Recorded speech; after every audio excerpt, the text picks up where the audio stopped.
నమ శివాయ. ఈరోజు మీరు చూడబోయే దృశ్యాలు కేవలం పుణ్యఫలం కలిగించేవి మాత్రమే కాదు, మీరు దేవాలయాల్లో చూడని అరుదైన అనుభూతిని అందించేవండి. సాధారణంగా దేవాలయాలలో శివలింగాన్ని భూమిపై దర్శిస్తాము, కానీ వారణాసిలో ఒక ప్రాచీన బావిలో ఉంది శివలింగము.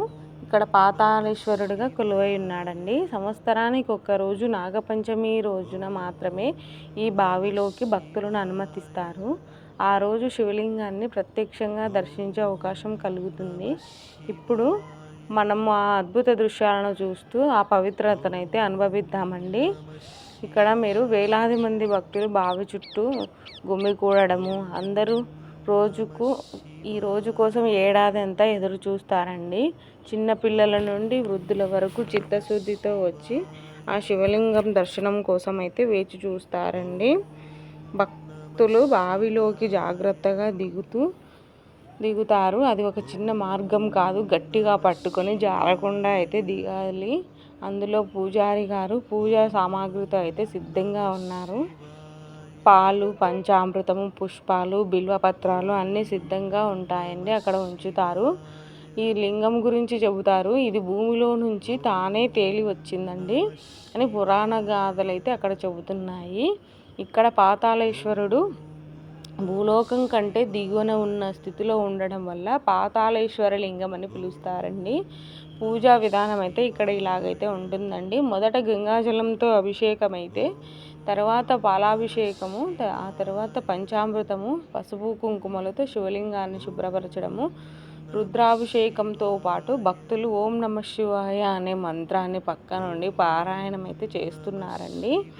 ఈ నాగపంచమి రోజున నాగదేవతలు శివుణ్ణి పూజించి ఆయన ఆశీర్వాదాన్ని పొందుతారట. అప్పటి నుంచి ఈరోజు శివుణ్ణి పూజిస్తే నాగదోషాలు పోతాయని నమ్మకం అయితే అక్కడ ఉందండి. అలాగే పాతాళేశ్వరుడిని ఈ దర్శనంతో జన్మజన్మ పాపాలు కూడా నివారణ అవుతాయని పురాణాలు అయితే చెబుతున్నాయండి. భక్తులు ఎవరు కూడా ఫోన్ తీసుకొని సెల్ఫీలు తీసుకునే పని అయితే లేదండి. అక్కడ అందరూ భక్తితో శివుని ముందు వచ్చి నామస్మరణతో పూజనలో అయితే పాల్గొంటారండి. కొందరు చేతులు పట్టుకొని పిల్లల్ని పైకి లాగుతుండగా, మరికొంతమంది నీరులో మునిగి తలపైన నీటిని అయితే పోసుకుంటూ ఉంటారండి.